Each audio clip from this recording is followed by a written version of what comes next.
गई हैं। और मेरे कुछ शुभचिंतक जो मेरे बारे में सोच रखते हैं कि भैया कैसे चिराग पासवान को कमतर आंका जाए, उन्होंने खास तौर पर ये नैरेटिव सेट करना शुरू किया कि 2020 में चिराग पासवान ने खेल किया था जदयू के साथ और 2025 में ये खेल जदयू ने कर दिया चिराग पासवान के साथ, ऐसी सीटें थमाकर जिसमें 100% स्ट्राइक रेट का झुंझुना बजाने वाला लड़का इसमें तो कम से कम प्रदर्शन अपना अच्छा नहीं कर पाएगा।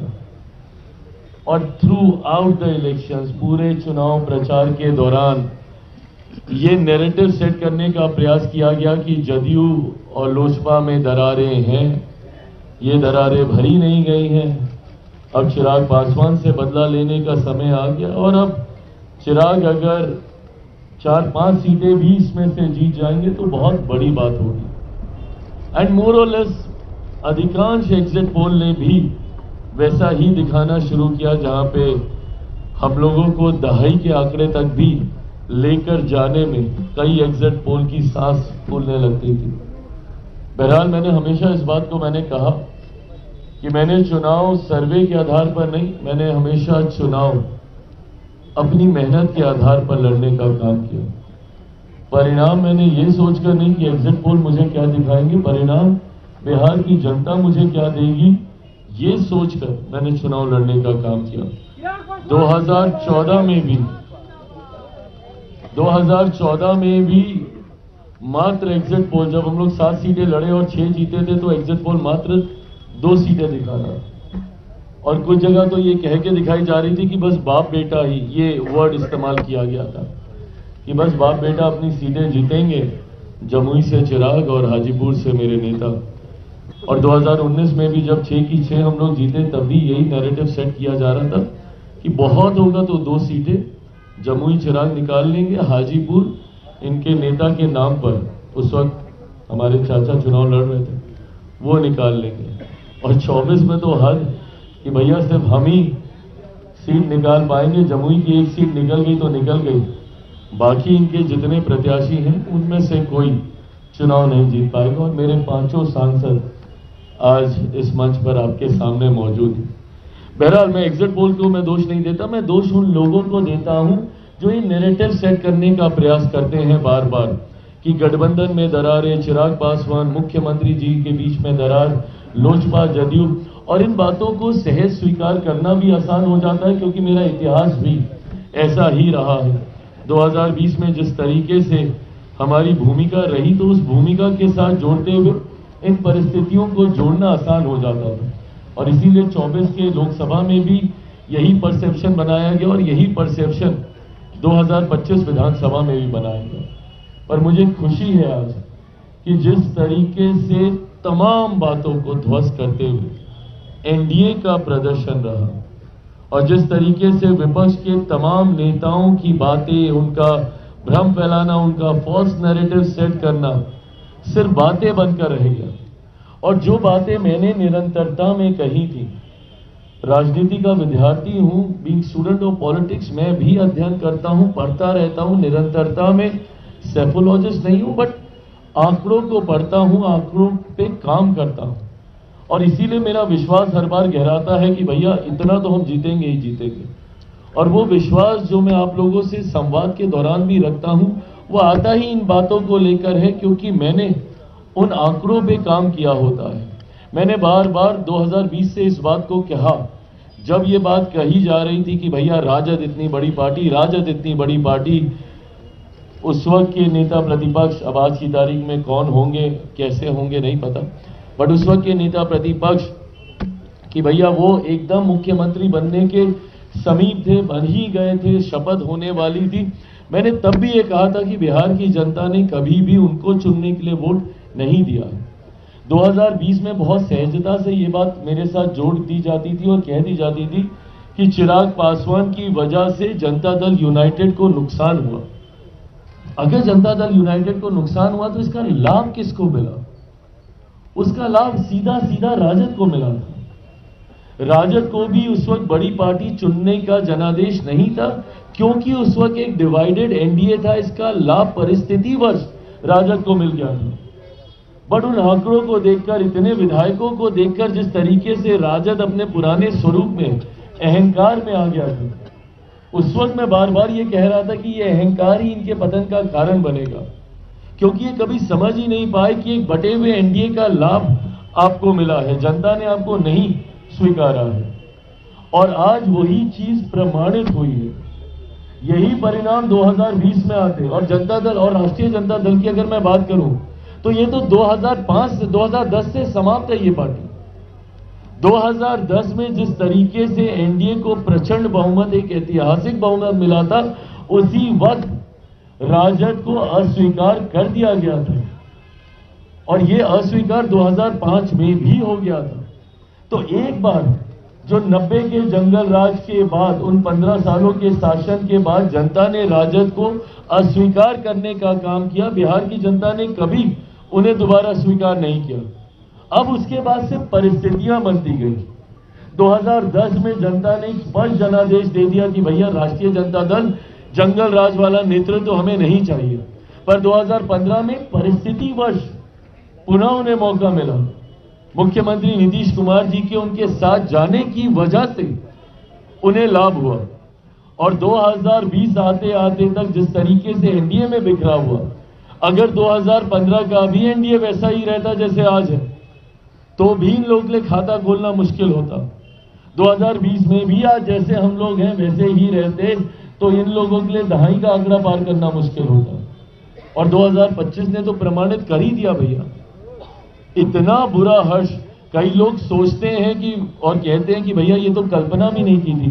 बिल्कुल कल्पना की थी, मैंने कल्पना की थी, और मैं बार बार आप लोगों से बातचीत के दौरान इस बात को मैं कहता रहा था, और मैं कह रहा था कि भैया अगर हम लोग यूनाइटेड तौर पर चुनाव लड़ लेंगे तो कोई कारण नहीं है कि राष्ट्रीय जनता दल या महागठबंधन अस्तित्व में भी आ सके।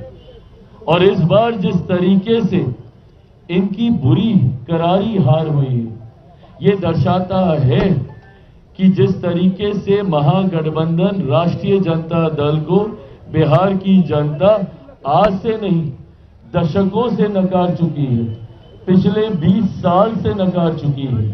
ये सिर्फ एक भ्रम बना हुआ है, और इस बार तो भ्रम यहां तक टूटा कि जिस एमवाई समीकरण की ये लोग बात करते थे, इस बार तो वो एमवाई समीकरण तक ध्वस्त हुआ है। और इस बार कई ऐसे एम हैं एक बड़ी संख्या में जिन्होंने हम लोगों का साथ देने का काम किया, जो मुख्य धारा के साथ जुड़ना चाहते हैं, और कई ऐसे वाई के साथी भी हैं जो इस बात को समझ गए भैया कि वाई का मतलब सिर्फ एक परिवार है महागठबंधन में। वाई का मतलब मुख्यमंत्री भी मैं, मेरे जेल जाने के बाद मेरी अर्धांगिनी, अगली पीढ़ी आएगी तो मेरा बेटा सांसद बनने की बात आएगी तो मेरी बेटी, कोई भी लाभ मिलने की बात होगी तो मेरा परिवार। तो वाई भी मेरे कई विधायक आप, तो ऐसे में कि जिस एकजुटता कर रहा था, जहां पर बात सिर्फ अनुभव की हो रही थी, जहां पे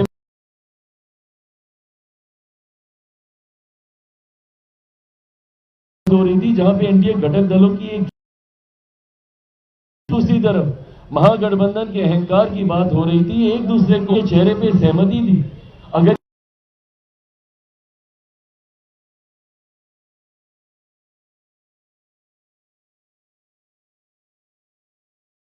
ये सहमति इतनी पहले ही थी तो राहुल जी तो घूम के गए थे ना भैया बिहार, उस वक्त घोषणा कर देते उनके चेहरे पर किस तरीके से उनको डराना धमकाना पड़ा, तब जाके वो चेहरे की घोषणा हुई। और एक और जो उप मुख्यमंत्री बनने के लिए भैया पूरी पार्टी को ही उन्होंने स्वाहा कर दिया, और उस पर भी अहंकार उस गठबंधन का देखिए कि जनादेश अभी तक आया नहीं था, और 18 तारीख को हम शपथ लेंगे, 18 तारीख को हम शपथ लेंगे। ये लोकतंत्र की भाषा नहीं है।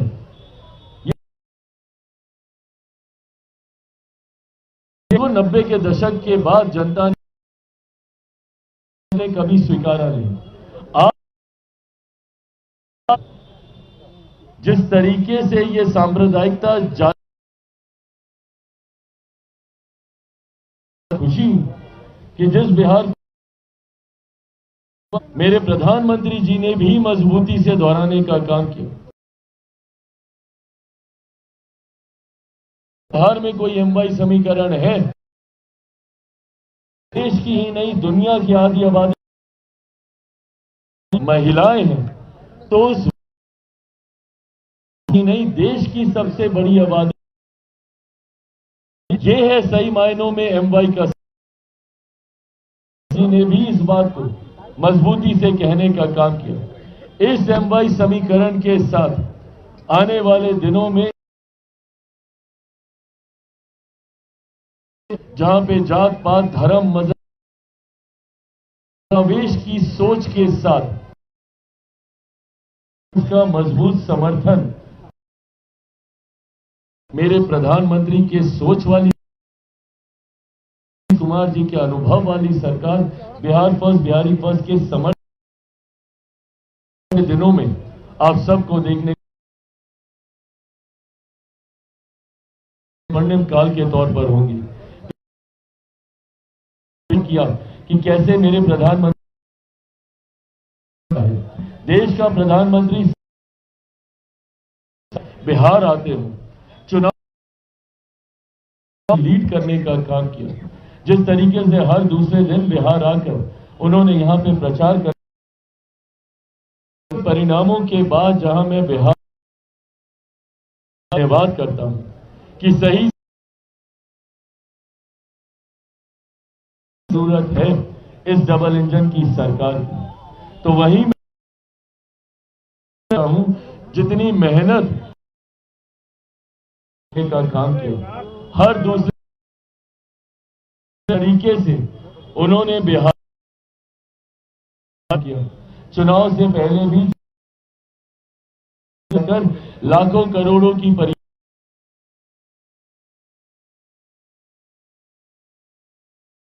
उद्घाटन कर बिहारियों विश्वास बढ़ाया। बिहारियों इस पूरे चुनाव माध्यम से तो उनको बधाई दिया आज व्यक्तिगत, जिस तरीके से उनके लगाए गए, जिस तरीके विपक्ष के द्वारा टिप्पणी की गई, प्रहार कीजिएगा वो उतने ही लीड किया, बल्कि विपरीत परिस्थितियों में दूसरे तथाकथित युवा नेता क्योंकि मौसम खराब है तो मंत्री गाड़ी से जा जाकर वो प्रचार कर रहे थे। जितनी सभाएं उन्होंने की उन्होंने करके दिखाया कि भैया उनके अंदर आज भी वो क्षमता है और इन्हीं बातों पर विश्वास किया। जितने काम किया मेरे प्रधानमंत्री के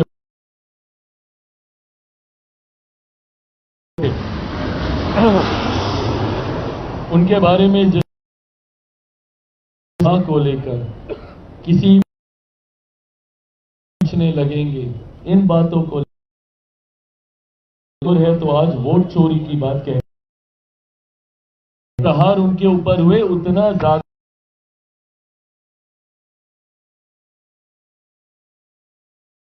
हैं अपनी सभ्यता के लिए असभ्य भाषा कभी की। ऐसे में एक बार सभ्यता को नकारने की जनता के द्वारा मैं प्रधानमंत्री का धन्यवाद करता हूं।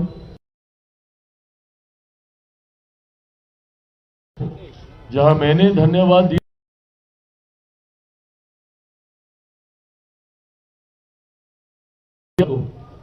सराहने का काम कि हमारी एकजुटता ही इस परिणाम का कारण है। उनके ये शब्द मेरे लिए, मेरे तमाम नेताओं के लिए, मेरे तमाम विधायकों का मनोबल बढ़ाते हैं। आज जिस तरीके से सुबह केंद्रीय गृह मंत्री अमित शाह जी का फोन आया और बिहार बिहार विधानसभा चुनाव के दौरान रही।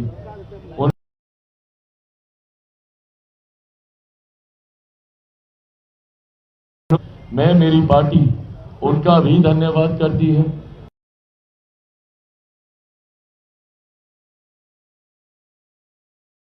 उनकी सक्रिय भूमिका रही। भारतीय जनता पार्टी के मुख्यमंत्री और एनडीए के तमाम हमारे घटक दल, हम लोगों के बीच भी दरार,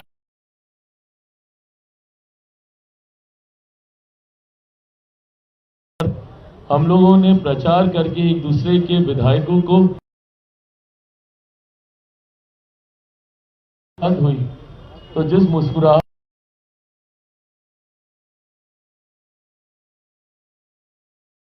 कर रहे हैं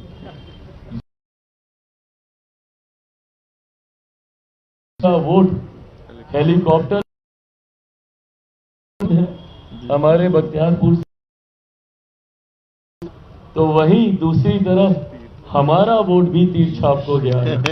अलौली विधानसभा, जहां से गठबंधन से जनता दल यूनाइटेड से तीर छाप पर सदा साहब चुनाव वहां से लड़ रहे थे अलौली विधानसभा में, तो रामचंद्र सदा साहब वहां से चुनाव लड़ रहे थे। ये दर्शाता है कि किस एकजुटता के साथ, और अगर ये नहीं होती तो ये परिणाम नहीं होते। इन बातों को आज मैं दोहरा इसीलिए रहा हूं क्योंकि थ्रू आउट हम लोगों के बीच में मेरे माझी जी को लेकर, अरे लोकसभा में मैं उनके साथ बैठता हूं, उनसे संवाद करता हूं, उम्र में बड़े हैं, उनसे सीखता हूं। उपेंद्र जी को लेकर कि भैया महुआ की सीट को लेकर, ये महुआ के हमारे जॉइंट किलर यहाँ पे मौजूद है भैया संजय सिंह जी, ये वहां से जिस तरीके से इनकी जीत सुनिश्चित थी और जिस तरीके से विवाद को दर्शाने का काम किया गया, आज गठबंधन ने एक लड़ने का काम किया। मैं यहां पर मौजूद मेरे तमाम योद्धाओं को, जिन्होंने मजबूती से चुनाव लड़ने का काम किया, और ये सामान्य बात नहीं थी जो मीडिया में ये चल रहा था, आंकड़े वो भी सही थे। लगभग 19 में से 16 सीटें हम लोगों की ऐसी थी जो सिटिंग सीट नहीं थी, और उन 16 सीटों में से भी कई सीटें ऐसी थी जिसको हम लोग लंबे समय से हम लोगों ने नहीं जीता था, जो पिछले 5 साल ही नहीं, इससे पहले भी 2 सीटें तो ऐसी थी जो पिछले 15 साल से एनडीए नहीं जीता था। उसमें से 9 सीटें ऐसी थी जो पिछले 10 साल से एनडीए नहीं जीता था, और उसमें से 4 सीटें ऐसी थी जो पिछले चुनाव में एनडीए हार चुका था।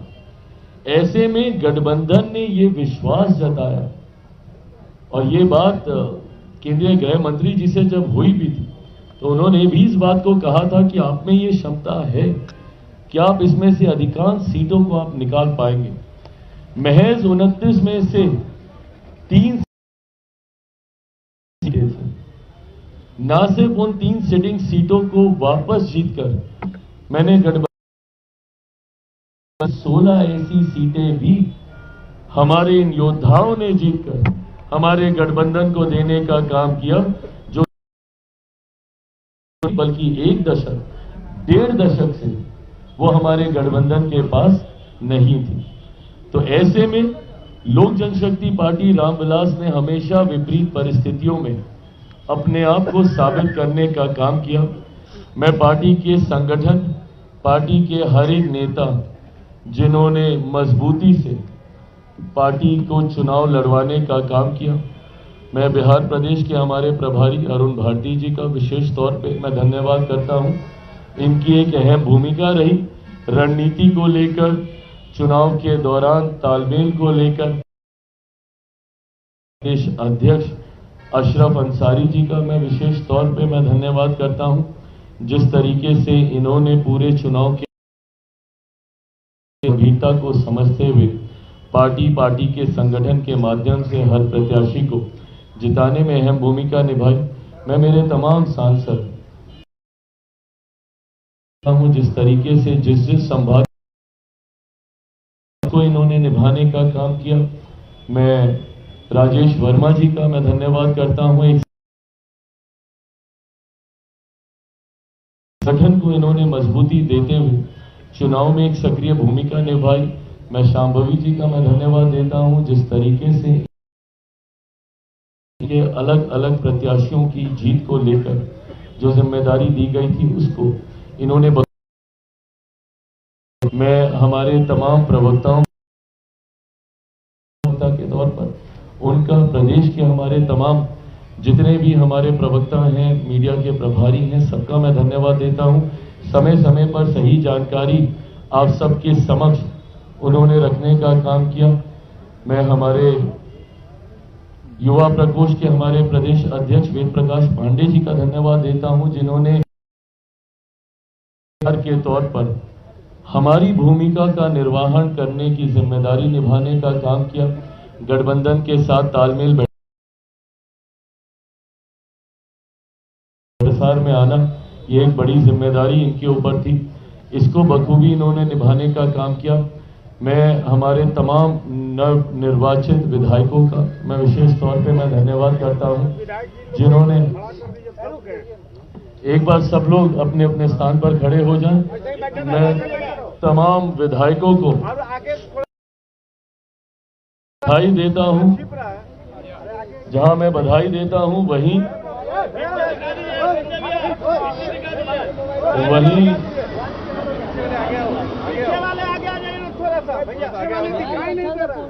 जो लंबे वाले हैं वो थोड़े से पीछे, जो आगे आ जाए। आप सब लोग आगे आ जाइए, आगे आ जाइए, साथ में खड़े हो जाइए, सब लोग साथ में खड़े हो जाइए।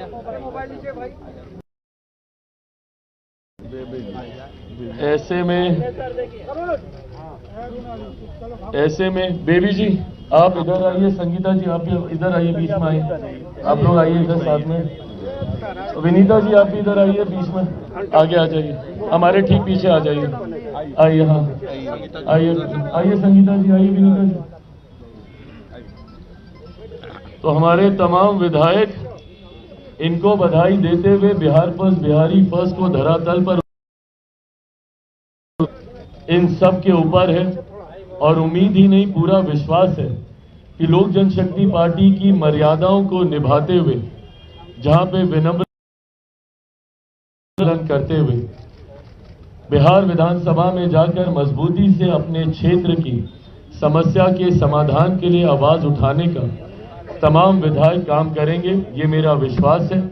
आने वाले दिनों में विधायक दल के नेता के तौर पर एक बार फिर से राजू तिवारी जी पर पार्टी ने भरोसा, हमारे नेता आदरणीय रामविलास पासवान जी के दौरान भी, उनके कार्यकाल के दौरान भी ये जिम्मेदारी इनके पास थी। इस बार एक बड़े विधायक दल का नेता बनने की जिम्मेदारी इनको मिली है।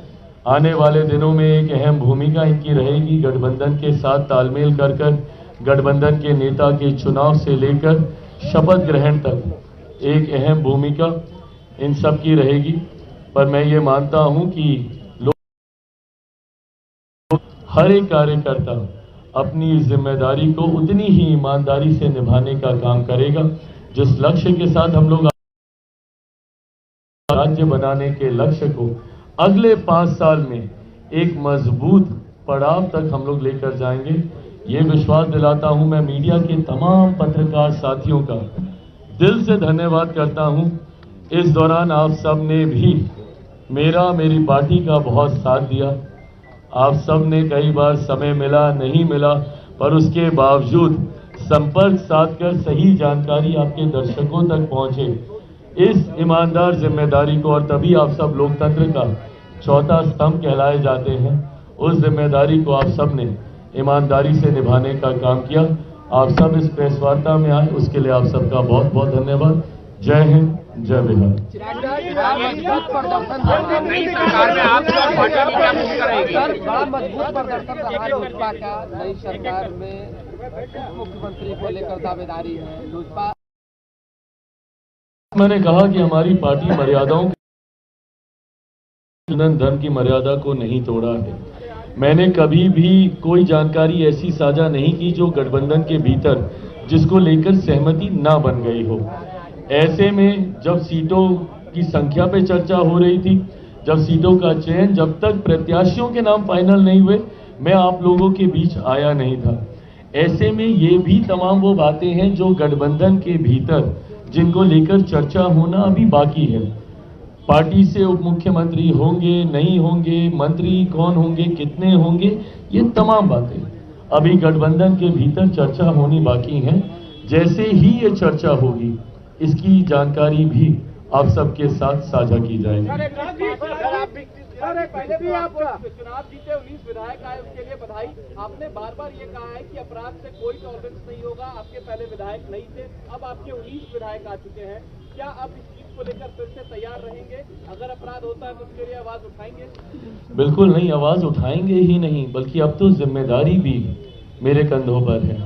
अभी तक जब मैं आपसे संवाद करता था तो मैं ये कह देता था कि मैं इस सरकार का हिस्सा नहीं हूं, जो टेक्निकली सही बात थी। अभी तक ना के बराबर लोक जनशक्ति पार्टी रामविलास बीच में कुछ समय को छोड़ दें, जहां बहुत थोड़े समय के लिए मेरे चाचा बिहार सरकार का हिस्सा, छोटे से कालखंड को छोड़ दिया जाए तो लोक जनशक्ति पार्टी कभी बिहार सरकार का सक्रिय रूप में मजबूती से, ऐसा पहली बार होगा जब हम लोग बिहार सरकार लोग बनने जा रहे हैं। तो ऐसे में पहले मैं जरूर ये कह देता था कि लोक जनशक्ति पार्टी रामविलास बिहार सरकार का हिस्सा नहीं है, हम लोग समर्थन कर रहे हैं। पर अब क्योंकि मैं हिस्सा हूं और एक मजबूत हिस्सा आने वाले दिनों में हम लोग बनने जा रहे हैं, जिम्मेदारी भी लोक जनशक्ति पार्टी रामविलास हम सबके ऊपर आएगी कि अगर इसके बाद भी कोई ऐसी घटना घटती है तो उस जिम्मेदारी को उतनी ही विनम्रता से कबूल करते हुए उसके परमानेंट सल्यूशन के ऊपर हम लोग काम करें। तो ऐसे में भविष्य में भगवान ना करे पर कोई भी ऐसा विषय आएगा तो उसके लिए मेरी पार्टी पूरी तरीके से जिम्मेदारी को लेते हुए उसके समाधान की ओर बढ़ने का काम करेगी। चिराग जी, नई सरकार में आपकी और आपकी पार्टी की क्या भूमिका रहेगी, अगर आप थोड़ा सा बता पाएं, क्योंकि 19 विधायक। सबसे पहले तो नई सरकार के एजेंडे को पूरा करने की जिम्मेदारी हम लोग के ऊपर रहेगी। जो संकल्प पत्र हम पांचों दल के नेताओं ने एक साथ मिलकर आप सबके साथ साझा किया, जिसको लेकर आप में से कईयों के द्वारा कई मजाक भी बने कि आए फोटो खिंचाई, बट क्योंकि प्रचार चल रहा था और बहुत कम समय मिला था और हम सबके कार्यक्रम पूर्व निर्धारित थे, तो उस वक्त यही एक माध्यम बचा था कि हम सब एक साथ आकर आप सबके साथ उसको साझा करें। बट बहरहाल वो संकल्प पत्र महज कुछ पन्नों से बनी हुई एक किताब नहीं है, वो अगले 5 साल में धरातल पर उतारने का लक्ष्य है। 1 करोड़ नौकरी देने की हम लोगों ने बात की है, हर जिले में उद्योग लगाने की हम लोगों ने बात की है। तमाम इन बातों को धरातल पर उतारने की जिम्मेदारी हम सबके ऊपर है। मेरे बिहार फर्स्ट, बिहारी फर्स्ट के कई बिंदुओं का उसमें जिक्र किया गया है, जिसको हम लोगों को उतारने का लक्ष्य है।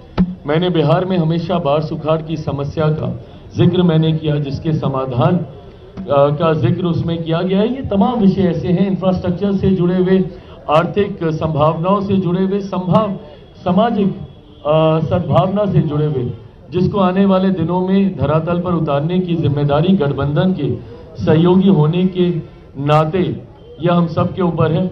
मैं समझ सकता हूं कि ये प्रश्न इस सोच के साथ आपने नहीं पूछा होगा, बट जिस सोच के साथ आपने पूछा वह भी गठबंधन के भीतर तय होगा, तो उस भूमिका की अभी जिक्र आपके साथ किया जाएगा। एक विपक्ष का सवाल है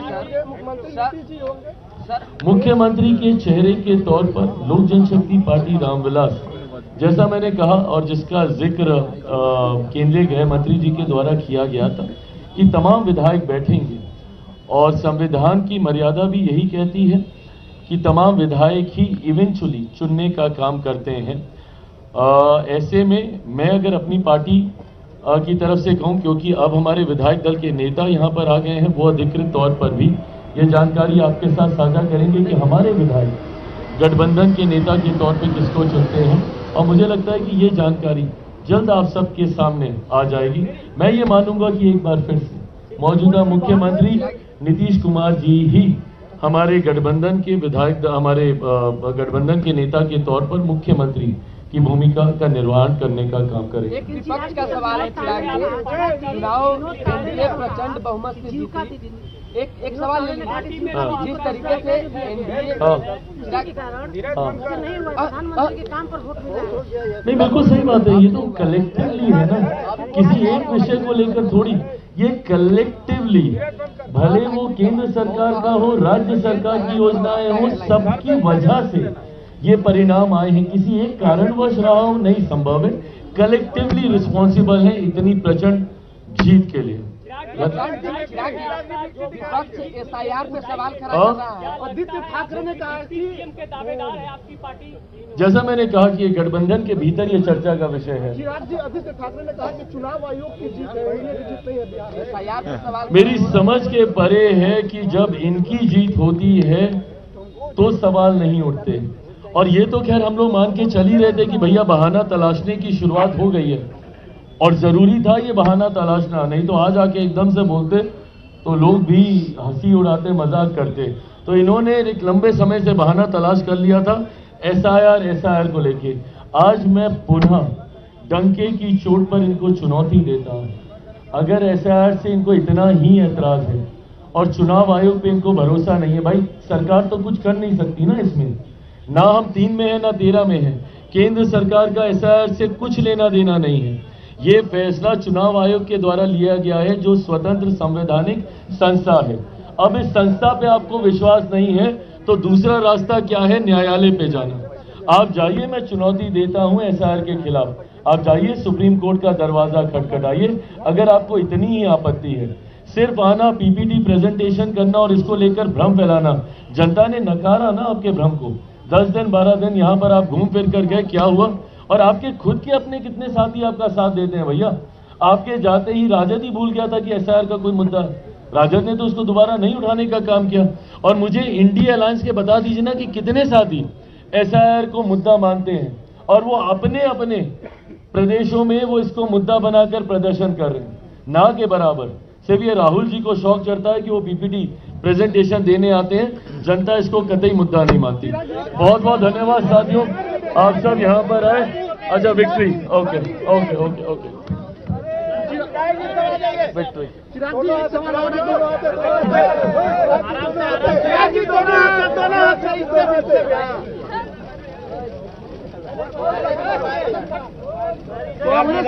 चिराग जी, कांग्रेस ने आपके सांसद का वीडियो डाला, डबल वोट का आरोप लगा रहे हैं।